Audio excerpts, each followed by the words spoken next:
This is gonna be so fun to edit. Hi, it's Michelle. Welcome back to my channel. If you're new here, my name is Michelle. I make videos about books. Please hit the subscribe button. It really helps my channel grow. For this video, I will be doing a scavenger hunt to pick out my next read, and then following the scavenger hunt, I will read the book and review it for you. So stay tuned for that. I saw my friend Lexi from Books with Lexi do this, as well as Kayla from Books and Lala. They will both be down below, as well as all of the prompts to find my book. I have not really looked at what I'm supposed to be doing as usual. That's why I said it'll be fun to edit this, because it's me. So the first prompt is grab your favorite book, go to the acknowledgements, and the first name you see, find a book by an author with the same name. My favorite book changes literally every day. I feel like today my favorite book is 11/22/63 by Stephen King. So let's find that, and I'll look at the acknowledgements, and then I will find the first name I can find. I've never actually really opened this book. I have listened to the audiobook twice. So why are these pages so thin? They're like fucking Bible pages. Does he even do acknowledgements? Does he not do acknowledgements? Oh, Jesus Christ. Is it in the beginning? Okay, I found it. He starts doing it. Okay. Okay, here we go. Hold on, ready? Okay, the first name I see is Megan. Okay, so what am I supposed to do? Stephen King thanks a Megan. Find a book by an author with the same name. Okay, that's easy. I know this one. So a name or a book by a Megan is Sloppy First by Megan McCafferty. I have not read this, but my friend Erica, this is one of her favorite books. So I have this one.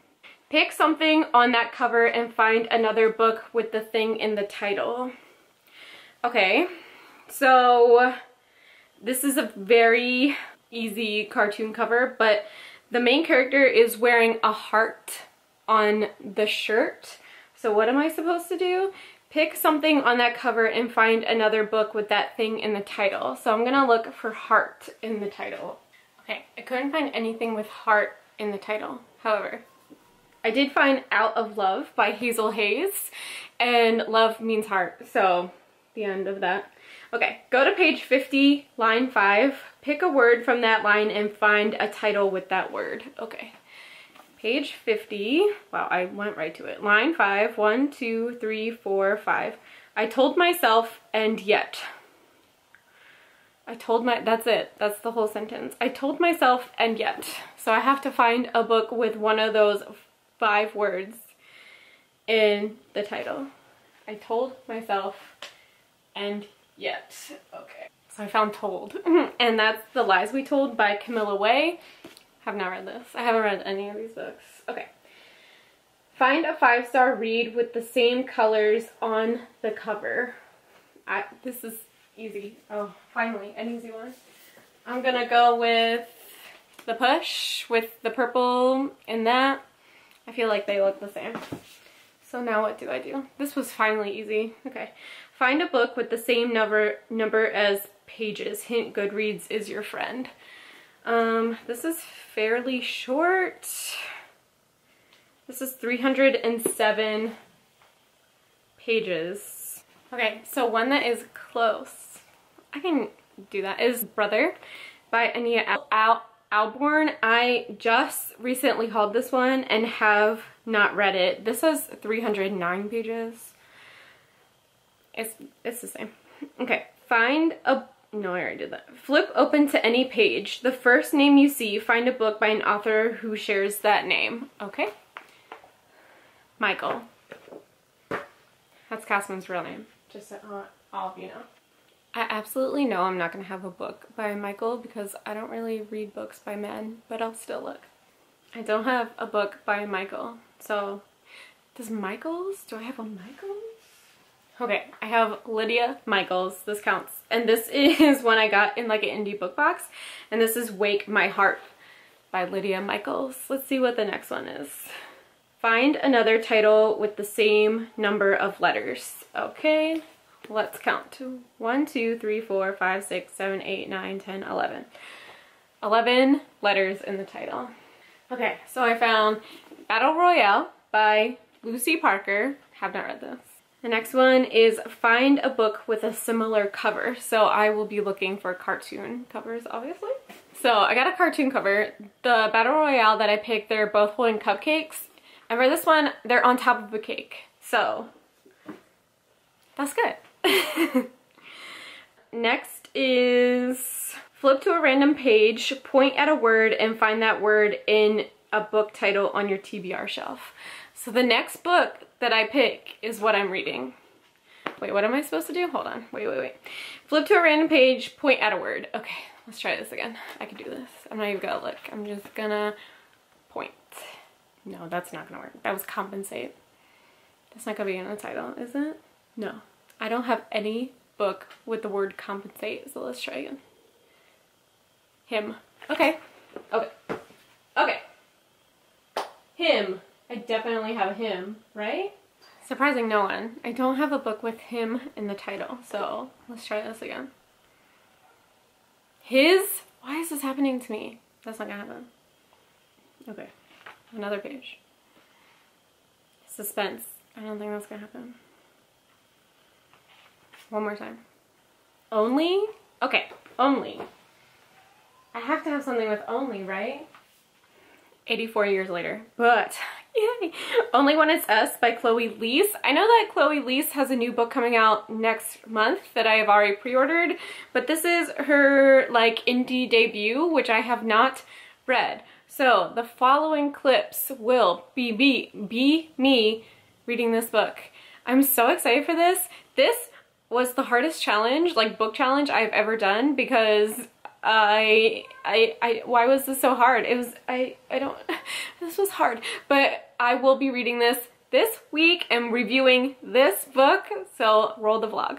I kind of can't believe it, but I just filmed the scavenger hunt portion of this and ate lunch, and both of the boys are asleep, and I found the audiobook of this on Scribd, so I'll be starting this now, just for like an hour and a half. I'm gonna try to find some sprints and try to get some of this done. This is a very long book. It doesn't look like it, but it's pretty long, and I think the audiobook is like 10 or 12 hours, something like that. So I know nothing about this. Just going for it.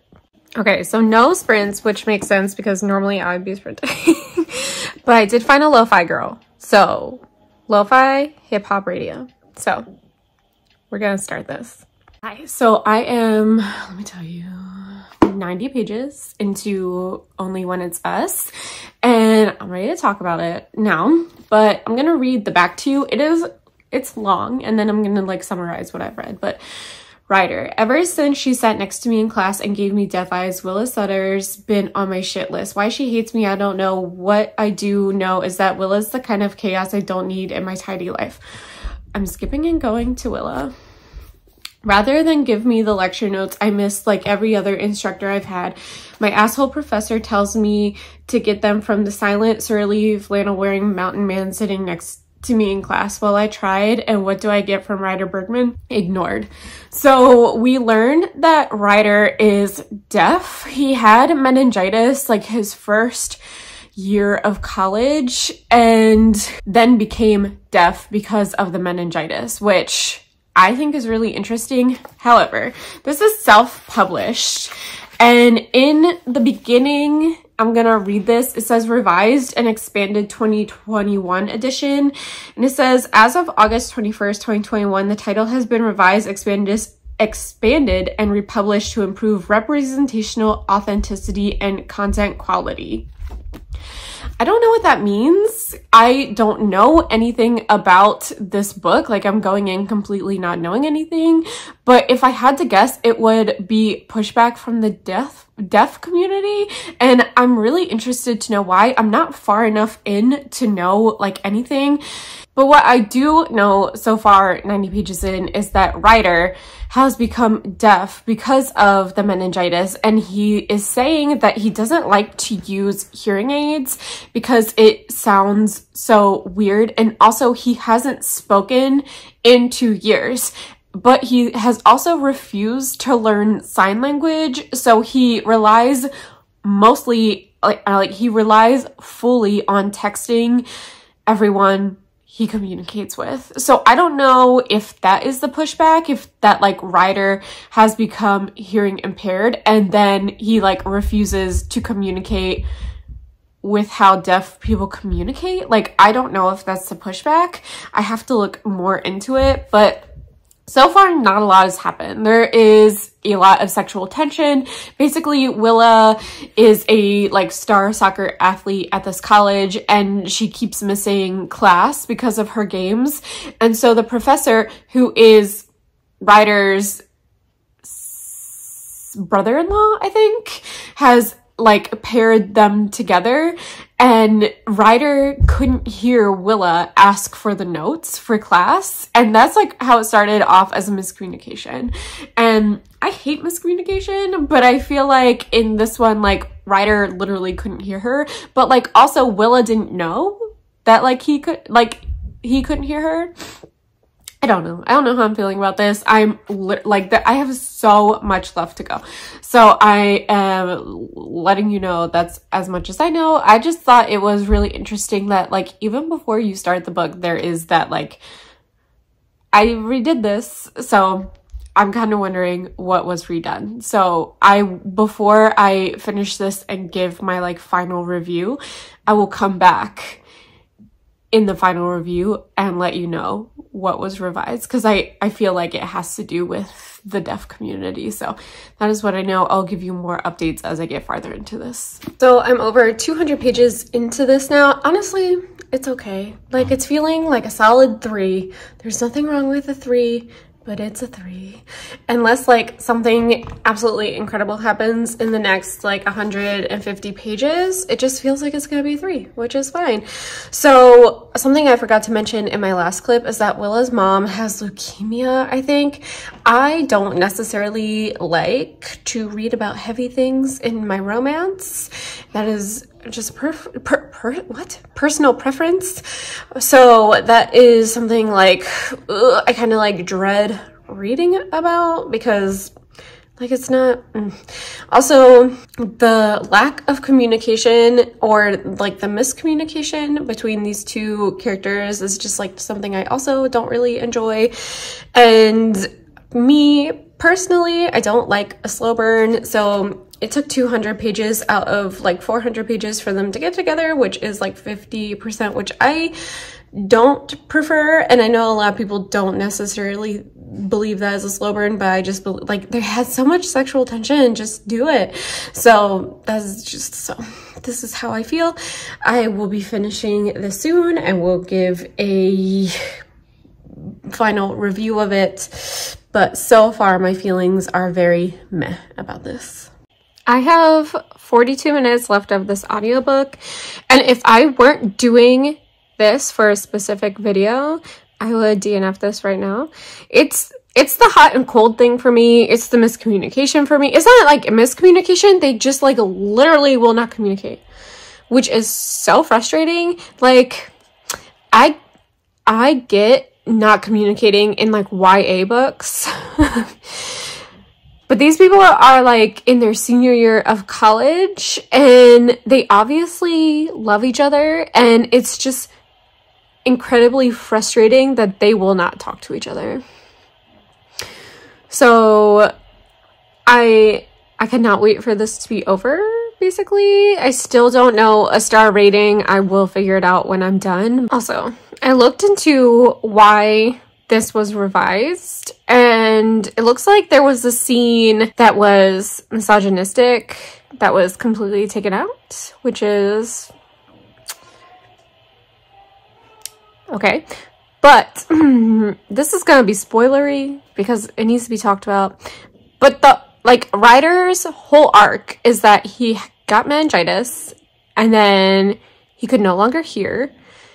And then he stopped communicating. He would only communicate through texts. But the thing is, his family, especially his father, is a doctor, and they never learned sign language to communicate with him.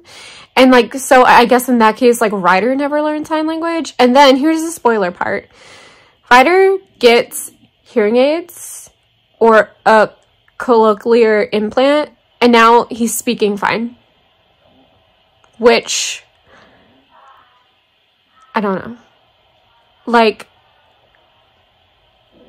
he wasn't fine being deaf? Like, I don't know. I don't think this book should exist.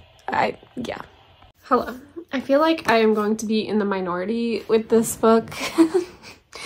And okay, so first off, I probably should have looked into this more because this was first and foremost a slow burn, which I don't like slow burns. So that was like one strike against it, so that was my fault for not looking into it. However, I don't look into like any book I buy, so that is a fatal flaw with me. The second thing is I did not connect to either of these characters. Willa, the main character, I did not like at all. Like, I just did not like her, to be honest with you. So that's fine. And then like Ryder's only personality trait is having a beard and wearing flannel, which, like, if I grew a beard right now, I could be Ryder, because that is like how one-dimensional he was. Besides the fact that for like the first 2/3 of the book, he doesn't talk.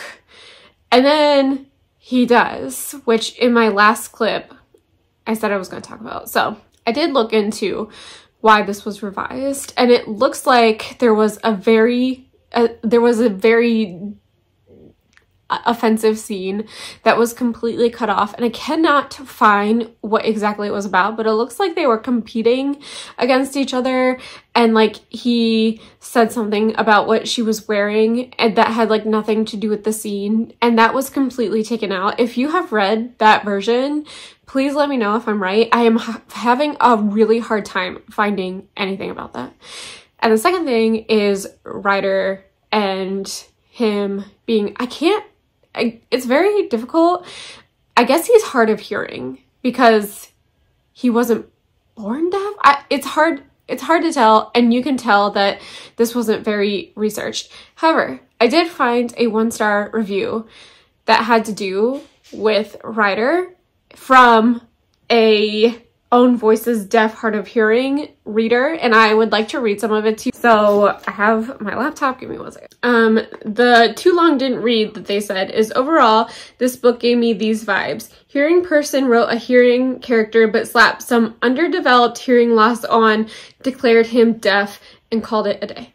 So that is what they overall had to say about this. I would like to put some points that they put on because I absolutely agree with them, and apparently this book is highly recommended to people who are hard of hearing, and this person had like a deep problem with it. So, okay, so their first point was the entire book, people were forcing Ryder into uncomfortable situations or demanding he use his voice. The worst offenders were his family members who pressured him to speak and hardly ever put effort into communicating via other means. And then there's this one. Ryder was a lip-reading prodigy. I mean, he could understand the word obstinate, but not thank you when having conversations with people. As someone who heavily relies on lip reading, it is hard to lip read. Context is so important when I lip read because my brain is playing a lightning round Mad Libs and filling in the blanks. The element didn't ring true. And last one, this is kind of long. I'll probably paraphrase this one, but cochlear implants lead to my last point. The thing that upset me most about this book, Ryder's speech. I thought it was great that at some points he would talk to people through notes or text because I do this constantly. But it made me wildly uncomfortable when he began speaking purely for the other MC's benefit. It came across like this deaf character needs to alter himself and begin using verbal communication or else he can't engage in a successful relationship. Damn. That was my tipping point into a 1-star rating. I will not be giving this 1 star. I'll be giving it 2 stars. And I think the reason is because like this just purely wasn't the book for me. And I just had a hard time with how Ryder's arc went. And And the fact that Own Voices readers were having such a problem with this, like, I don't know. Honestly, I'm gonna be completely honest with you. This book did nothing for me, so I'm gonna give it 2 stars, and I am going to try to sell it. So that is the end of the scavenger hunt video. This took me so long. I filmed the scavenger hunt like 2 weeks ago, so that's that, all for this, but that's fine. So thanks for watching my video. See you in the next one. Bye.